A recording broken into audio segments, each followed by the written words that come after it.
Welcome to Rider TV with Vince Contarino and me, Cheryl Lee, that radio chick. Thank you for joining us. Now, Vince and I nearly came to fisticuffs over this one. Yeah. Yep. And I almost won.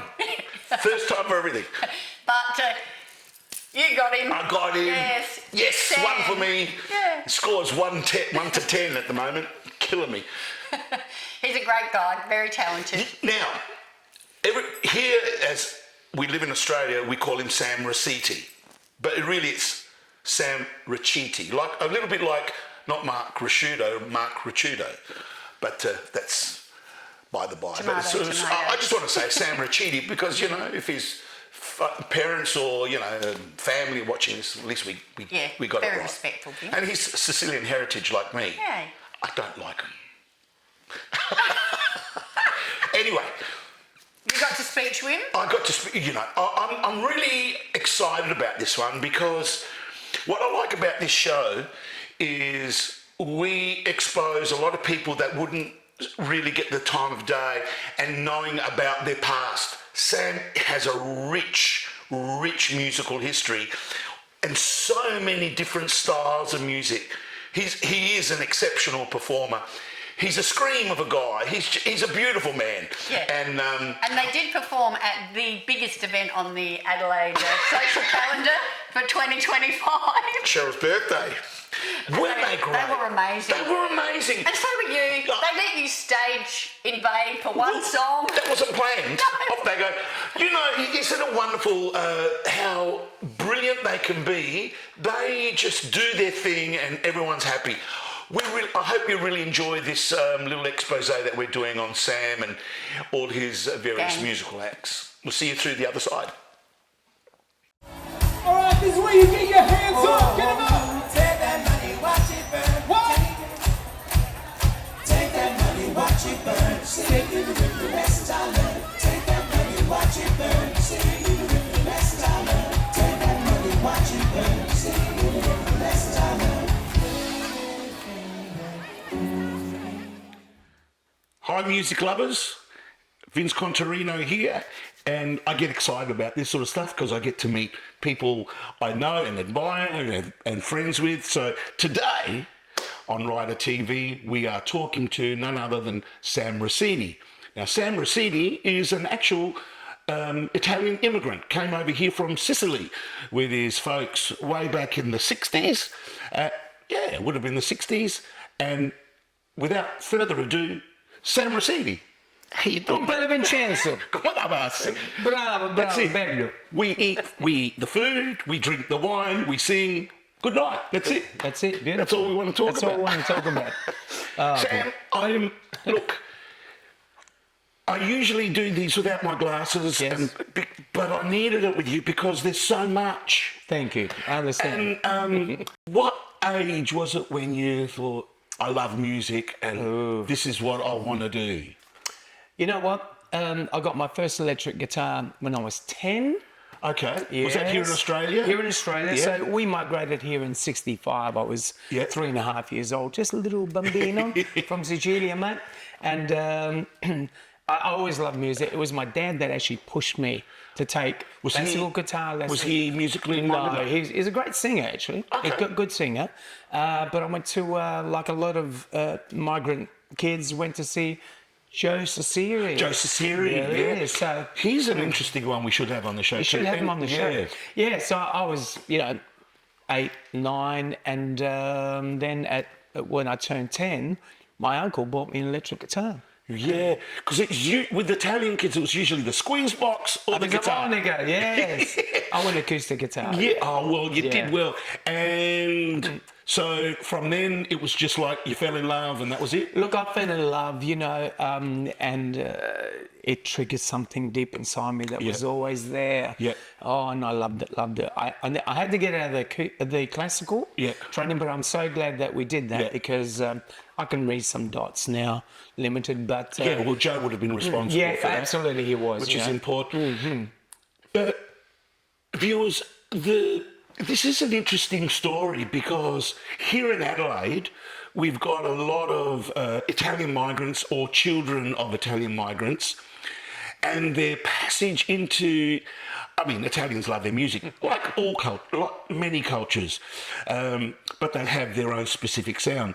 But because, especially in the 60s and the 70s, we tended to stay together as most migrant communities do. Yeah. And we found ourselves, as children, young kids, playing at weddings and birthday parties and christenings. That was where it all started. Yes. And we'd have to sing Italian songs. You did all that? Absolutely, yes, and all of that. You know. So, The 60-40 bands. But of course, you did not only the Italian songs, but the songs that were on radio. On the radio, yeah. Can you tell me, because a lot of those Italian pop songs were quite sophisticated, the way they were written. Yeah. Because their culture of music goes back a long way. Absolutely. So they used all those jazz chords and stuff, even though they were pop songs. Yeah. Do you still have, like, are you glad you did that because it helps you? For sure, mate. Yeah. And you know, I reckon you cut your teeth on those early days. Yes. All of those beautiful songs, you know, and you had to like push yourself to learn them. There were things like, as I said before, Paese and the bands ricchi e poveri. Yes. Right, all of that stuff. The rich and the poor, that is. The rich and the poor, yes. I forget not everybody's Italian. Yeah. But we brought up at a gig the other night, sing up or vada, sing up, something like that, remember? Yes. That's all the of that stuff we used to yes. listen to. But then there was also Santana that I fell into, and you could play that stuff at weddings because it was very instrumental. Yeah. And during a slow song, you play Moonflower or Samba Party. Yeah. And Look, I don't know if it happened to you, but I remember when I did all the wedding band stuff too. But you would be playing these Italian pop songs, and then you'd whip out a Paranoid by Black Sabbath in the same night. Yeah. Or Smoke on the Water. Smoke on the Water we used to do. Or Yes. Creedence Clearwater. Creedence. So, you know... Even the odd Akadaka later on. Yes. At the end of the day, it was just music. It was music. And this is what I find really good about the, in the community, when you're a community band, it's not like, we just have one direction. You love it all. Yes. You play all sorts of music. Oh, absolutely. And when you look at your career, you can see that. Because, you started gigging in 1976, and that was a 60-40 band, so you would have done umpteen weddings and things. Oh, yeah. But then you started getting serious, and... serious? You started getting serious. You thought, I'm going to branch out of this community stuff. You don't realise it at the time, though, do you? It's just sort of like a natural progression. Is that right? Serious, sort of started later. But, well, me anyway, I did want to aspire to something more than 60. Well, did you... Actually, that's a good... what was it? You would have gone out and seen bands, I suppose, at venues. All the time. So, were there any particular ones, like local ones, that said, "Oh, wow, I can do this"? Mate, all the bands of the day, including yourself, right? Yeah. That we also see, like Stage Door, all those. You get a mental blank. It's like saying, "What song?" Yeah, the Findon Hotel, Hotel, the Old Line. They're all these venues. All of these, you know. All the over 50s, or yeah. But when I got into my first rock and roll band out of 60-40, yes, and then some of my friends would come and see me. They go, "Oh man, you've made it. You've made it." I said, "No, I'm just playing another, you know." But they, "Oh no, glad to see you doing what you want to do." Was it a cultural shock playing, absolutely, like in the pubs compared to an Italian totally wedding? different scene. Similar in some ways, but it was totally different scene. Yeah. You know. All right, this is where you get your hands up. Get them up. Take that money, watch it. All right, this is where you get your hands up. Get them up. Take that money, watch it. 2025. Sam, you're still going. I'm still going. So, and like you had this band called SS in the Wars. The SS in the Wars. The SS in the Wars. Oh which my is, God! That was my first. That was the first. Politically incorrect. Yeah, and I copped that one night at a gig. It was in Bordertown. Yeah, it was a German guy. This is Why do you guys call yourself SS? What is this? You're making none. Look, it was just, and I handballed it to the singer who came with them, and that's it. Well, how old were you?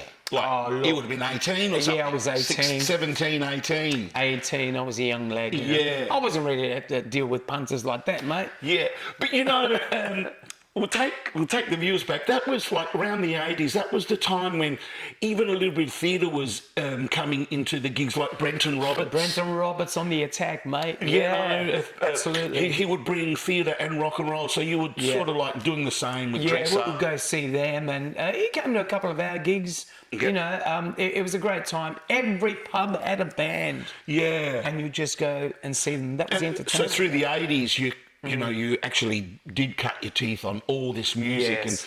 and then you had a band called Black Velvet where you met your wife. Correct. So, Yes. and she was Melissa was a singer in that band. She's still called Melissa. She's still called She's still Melissa, yes. That was Sean Timms and Melissa, that one, that was great. Look, before that, there was another one, Rock Dansky, mate. I reckon it was one of the very, very first electronic drum, you know, three-piece bands here in Adelaide. Oh, yeah. Sam, you've always Blame done Stella. stuff. Oh, just you've different. always been a little bit experimental and saying, I'm going to give it. You don't care. No, I don't care. Because when it comes to the 90s, then you're kind of like, what the? Your work. You started working with High Voltage, which is a AC/DC Correct. cover band here in Adelaide, Yeah. and they were brilliant. They're still going. Fantastic. So obviously, there you're going a long way to the top. If you want to Yes. rock and roll, you know, and you're coming out of 80s sort of stuff. Yeah, and that was a really interesting story too, because I don't know if you remember the band Latent Debris. Yeah. With the boys, you know. Well, that's kind of like High Voltage, isn't That it? was High Voltage. I answered the audition for Latent Debris. I rock up. Oh yeah. Playing bass, Narrows, it was good, and Little Mario Yes. brought along Mr. Mario Lombardi brought along John, you know, Johnny Antonello, and rehearsal went away. He goes, look, I've got this idea, boys. What?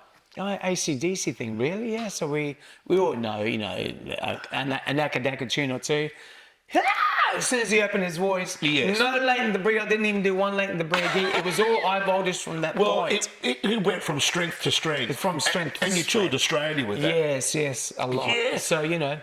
So, but the amazing thing is, and then in the 90s, there's this whole boy band thing. Boy band thing. Where, you know, there's four guys out the front, dressed really well, busting a few casual moves, singing magnificent harmonies. Harmonies. I mean, you can't get more different. High Voltage to that. High Voltage to that is quite different. Bring us into your head. Well, Is it?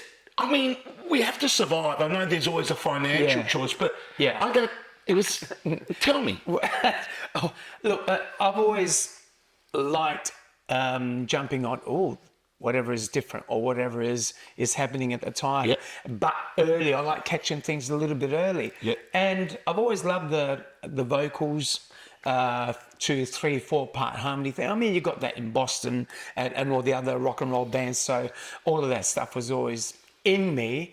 But there was a lot of R&B stuff that I loved. Okay. You see? Yes. And so I thought, you know, there's nobody doing it here in Adelaide.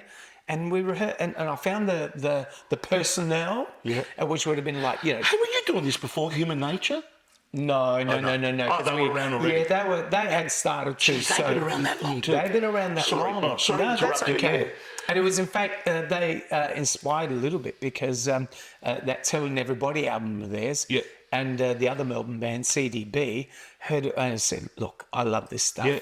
And I, you know, found another three guys. We rehearsed them for a whole year before we did our first show, man. But you know, not only with the diversity of the music, is the diversity of the audience as well. Oh, absolutely. So you're performing in front of different audiences all the time throughout your career. And you know what? That would be This is probably really good. more nerve-wracking than doing a High Voltage show. You know, in front of hundreds of course, you know, because you don't have that. You don't have that momentum. It can be. Some of those shows were quite intimate. Yeah. And with 4 harmonies, you know, you stick out like a sore thumb if you don't have. That's why I said before we rehearsed it for a year before we were ready. And you had great guys. You had Callum Campbell. Yes. You had Vincent Emmanuel. Ross Burford. Yeah. Now, Callum's a wonderful singer. Yeah. And He's a good bloke too. He's just one. He's great to hang around with, but no, he's not that good really. I mean, we could go on about. I love Callum. Callum's a wonderful singer. Yes.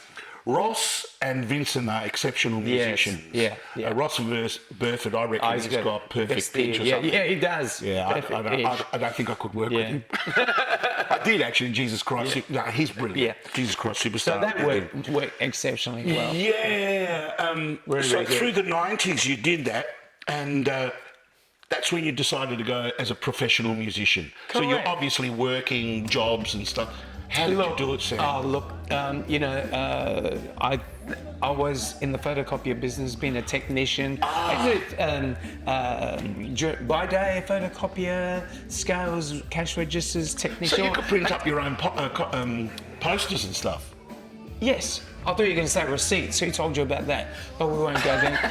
No, a day job. But with kicking back, and then Entity, we were working like Wednesday, Thursday, Friday, Saturday, Sunday. I was like, I was still working, and I said, something's got to give. So I just gave him the day job there. And you're still a pro now. Yeah. Do you like the life of a I'm not a pro, but I'm a full-time musician. You're a professional, man. Thank you. Is there something you like about being a full-time musician? Well, listen, we wouldn't be here today if I wasn't, because I would be at work. You know, I've got my lovely wife who's at work. Yeah. Our beautiful son Christian, he's at school. Yeah, life's good. Yeah, you've got a beautiful house. It's a bit more comfortable, you know. Yeah, so music's looked after you, but then again, you've worked very, very hard for it. You know. All right, this is where you get your hands up. Get them up. Take that money, watch it. All right, this is where you get your hands up. Get them up. Take that money, watch it. As a constant through those 80s, 90s, and into the 2000s, you started a band called La Police. La Police. And that still goes today. That is still going. That's been going for over 40 years. 34 years now. 34 years. Yeah, 91. So, and you pull that out every once in a while. Every once in a while. We're still, as you know, a few weeks ago, I had to give the wonderful compadre Vincenzo here a bit of a call.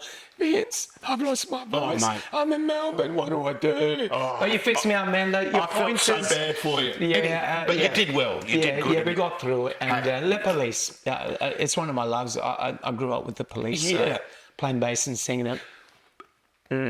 Ladies and gentlemen, I'm sure a lot of you have seen Sam perform, or even just because sometimes you're in a band where you're just playing, you're not even singing. Yeah. But you've got a wonderful voice. Was it trained, or was it so it's completely untrained? No formal training. However, I did do a very short course, the Estil vocal. It was a couple of days, you know, because I went through a bit of a rough patch. I remember that. Well, that was all the rage, is it? In the 90s? In the 90s, yeah. What's that about? Well, it just teaches you the mechanics of what's going on back there. And so, again, another short story. In the boy band, there was this one song, I needed to get this note. And one night I had a bad night. And of course, the next night, I wonder if and it just got worse and worse and worse. When you think, when you're getting scared of a note, you know what I mean? Yeah. And so it was a bit of a downward spiral for me. And the wonderful Louise Messenger said, look, you should really. So I went along. Oh, that's what's happening. Yeah. Oh. Yeah, it demystifies the whole vocal production thing. You've got at least some sort of thing. Oh, I can aim for this. Now, but otherwise, natural. I just get up there and sing. Through the 2000s, you've got your Motown connection, and then Sonnet, where you started working with Steve Williams. Correct. Steve Williams, guitar player for Wah Wah Nee. Yeah, great guy. And this whole resurgence of the 80s, like they have that show, the 80s show? Or, there's a whole bunch of them, the wonderful 80s, never-ending 80s, awesome 80s, all of that. And sometimes they get like Pseudo Echo and Kids in the Kitchen, Real Life. A few of them, together. Is that right? They're the sort of bands? And of course, Wah Wah Nee, that were probably the king of them. Yeah, Wah Wah Nee did exceptionally well in the 80s. They went to America and all of that. So. I thought that band was ahead of its time. It was. When I listened to early Wawani, and then you listen to a bit of that Prince stuff and everything. Yes. They were doing it before we knew who Prince was. Yes. Paul Gray was a massive Prince fan. Oh. Yeah. And it did influence him. And in But he fact, could play it. he could play it. And he could digest it and And understand then it. there's songwriting as well. Yeah. You hear elements of it, you know. So, I can't tell you how happy I was when I found out you were singing with Wawani. Oh, well, that caught me by surprise. And I have to say, I've got to thank Mr. Jordan Lennon. Oh, hello, darling. Jordan Lennon started singing with him and did a couple of shows with him. Oh, okay. But of course, But he's very busy. Very heavily committed. Yeah. And he said, well, look, Steve, of course, how can I forget Sam? So he gave me a call. I said, me? See, he goes, yeah, why not? I'll tell you And I had a look back I'll tell you and why I think you're it's the great. perfect singer for Wawani. Right. It's your, and we talked about, it's like it's like Discovery here. We were talking about how you're doing all your wedding stuff and all those Yeah. pop songs that were not only pop songs, but they were quite sophisticated in their construction, Yeah. the voicings of chords and stuff, all the theatric stuff that you went into, the rock, the Police, the precision of singing in a boy band, the difference of working with different audiences, because I think live performance is not only just about the oral thing, but it's the communication Yes. of feelings with an audience. Absolutely. Very important. You're perfect for it, because the music of Wawani can be on the surface looked as, oh, that's really pop. But when you listen to it, it's quite funky and rhythm Funky. and blues and rocky And jazz rock. and fusion And all of that all stuff. the heavy stuff. Yeah. And yet it comes out really. But it's not. But it's not. It's So not. you're perfect for that. Thank you. And that continues. I've worn a lot of different hats throughout you know, Yeah. my musical career, you know, my time in music. But before we go away, I can't believe we've been talking all this time. We haven't even mentioned The Incredibles. Oh my God, The Incredibles, yeah. So, The Incredibles. The Incredibles it just works and works and works. yeah. And is one of those bands that can adapt to any situation. Tell us a little bit about how that all came about. It's me manifested, I guess. It morphs into whatever. I'm only Because kidding. it really is you, and you pick your musicians that you want to Yeah. use at the shows. Look, the reason I put it together, and people say, "Oh, The Incredibles." Okay, so at the time, this was like the boy band stuff had just come out, early 2000s, and I'd finished doing Motown and this and that, and I was just starting to I needed something else. I thought, you know what? Bands, everybody's getting into the band life stuff. I'm going to go completely the other way. 100% sequence, and we're just going to tackle anything. Queen, metal, rock, this and that, blues, dance, party, everything. We didn't even talk about you singing Queen. Oh, that's It's all right. amazing. And that's why The Incredibles came out. I didn't care what anybody said, just heavily sequenced, right? Yeah. And found the technology and been running with it ever since. 15 years. And one of my favorite saying is sharing the love. Yeah. So I've got wonderful friends and musicians and talent that It's one thing. like special guests. It's you one know. thing using the technology Yeah. and accessing it, but using it correctly and balancing it. Yeah, I guess. When I've seen you guys live, and I go, that balance is uncanny, because it's all in perfect balance. Yeah. Whereas when you see some acts, you kind of go, oh, there's the tape. We still say Yeah. tape. There's the tape. You don't get that when you see you. Look, it's been really- honed over years now, you know. Man, thank Mas you. no, grazie. Thank you for inviting us Yeah, into your you're house. welcome. Thanks for being on Rider TV. All the my very pleasure, best, my mate. pleasure. And I'm going to bring out the prosciutto and the Yeah, we're gonna party eat now. and the olives and the And, vino, and we're going to Stay well and keep kicking ass. Same to you, my friend. All right. Boom. Sam Racidi, ladies and gentlemen. Thank you.